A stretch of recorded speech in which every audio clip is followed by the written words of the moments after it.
In the meantime, governments across the world are stepping up repatriation flights from the Middle East as the U.S.-led war against Iran poses the biggest disruption to global air travel since the COVID-19 pandemic. Nations including United Kingdom, Russia, France, Belgium, and New Zealand are deploying chartered flight buses and military aircraft to move nationals from countries such as Oman, Saudi Arabia, and the United Arab Emirates as tensions in the region continue to rise. Now, decades of friction have culminated in Operation Epic Fury. Following Khamenei's death and 2,365 fatalities, the US and Israel now target Iran's collapsing regional front. Here's a summary of the long-standing frictions between these combatants. US-Iran relations since 1953. Following a CIA-backed coup reinstating the Shah, Washington secured oil dominance and launched Iran's nuclear program by gifting its first research reactor. The 1979 revolution severed ties, leading to a 444-day hostage crisis, U.S. support for Iraq, and the tragic downing of civilian flight IR-655. Labeled a terrorist sponsor in 1984, Iran faced total trade bans by 1995 before President Bush's axis of evil speech exposed covert nuclear enrichment. The 2015 nuclear deal collapsed after U.S. withdrawal, escalating through Soleimani's assassination to 2025 military strikes on 3 major Iranian nuclear facilities. Now let's come on now. U.S.-Israel-Iran war casualties, March 2026. Operation Epic Fury has claimed 2,365 lives in 5 days.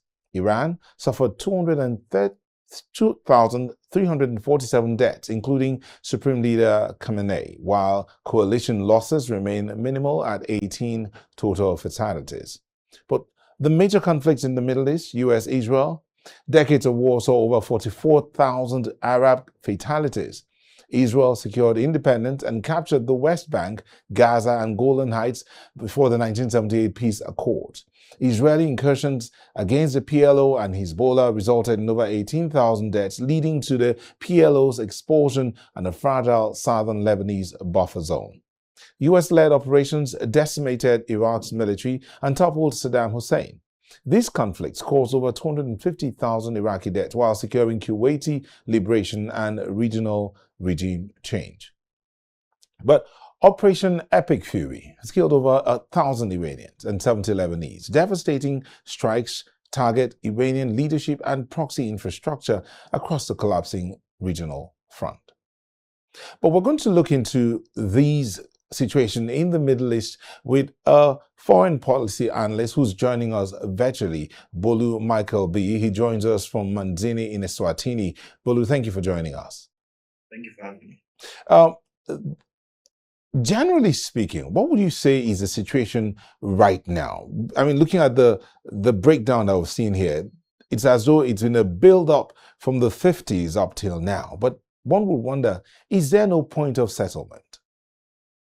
Well, I mean, it's something that region of the world has never really been at peace for some reason, which I really don't understand. If we look at things, it seems like it's driven towards resource control. But if we look at the playbook, that's very frequent from the Iraq War, see the thing going on in Afghanistan, Syria, and the rest of that. It's still the same playbook, and I think it's just what is going on right now in Iran. They take over the country. The narrative would be to strengthen the militia or take away the leader.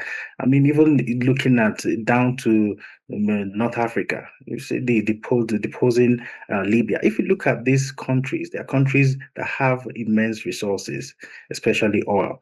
So it's really need to sit down and see, observe it in a couple of months or weeks what's really going on. But to my mind, I feel it's just a repetition of the playbook of the events that we've seen in the past repeating itself right now.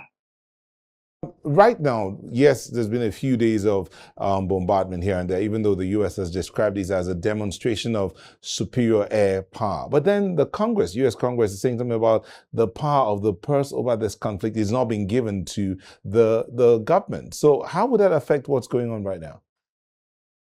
So the Congress, they have the power to stop any war, and it's very simple. They can just simply refuse to pay for it. But voting down a war power resolution, and actually cutting funding, they are two different things. Because right now, if we look at things, Congress is basically just talking tough and doing nothing that actually ought the Trump administration. I do understand that, okay, the Republican Party, they have the majority, but still, there's an opposition that is also strong. Since the War Powers Act was passed in 1973, there's no president that's ever fully accepted his authority, not a single president of the United States. And the Congress also, they've never successfully used that power, the pause, to end any ongoing military operation, either in the past or even right now. So the pattern is very consistent. And what we see is lawmakers, they complain, the president will ignore them, and that back and forth will keep the war going. So the real structural problem is that the defense appropriations are bundled into massive spending bills, and it's a real concern. The supplemental funding request is the real moment of truth. So when Pentagon comes back asking for extra billion to sustain the conflict, it's no longer a war power resolution. It becomes a business, and doesn't look good. So I would want to see the Armed Service Committee members to attach clear conditions and measurable objectives to any supplemental defense funding bill that may hit the floor. Okay, but let's look at the economic implication of this, for instance. I mean, the Strait of Hormuz, currently it's a bottleneck, and that over $500 billion worth of trade is being hindered or hampered in that strait. But again, this is a conflict. Israel's Middle East crisis has been on for a long time.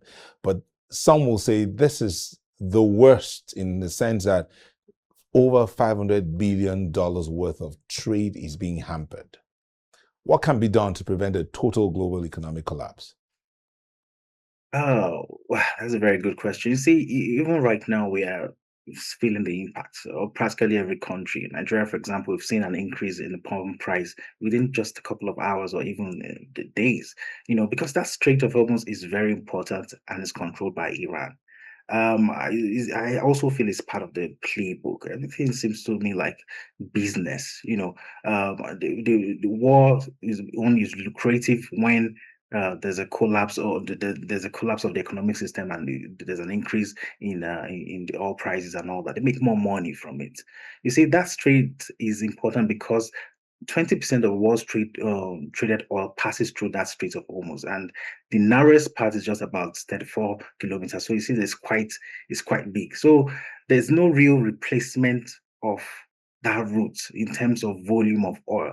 So if that place stays closed, the energy prices will definitely go up globally. So the what I would like to see energy producing country to do, what I would like to see them do is to organize, come together and authorize a coordinated maximum drawdown of member nations' strategic reserve. Every country that produces oil, they have their reserve, and we must learn from the global recession. Every single price shock that we've experienced in history from 1973 to 1979, and most recent being the 2008 recession, they all triggered recession. So we can expressly say, looking at precedents, that the world economy is heading towards recession if these the big energy countries don't come together and organize and learn from history. So I hope they will sit down and actually have this conversation. And no straits or no geographical area of the world should be indispensable. All right, thank you so much. Bolu Michael-Biyi is a foreign policy analyst who joined us from Manzini, Eswatini. Thank you for coming in this evening. Thank you.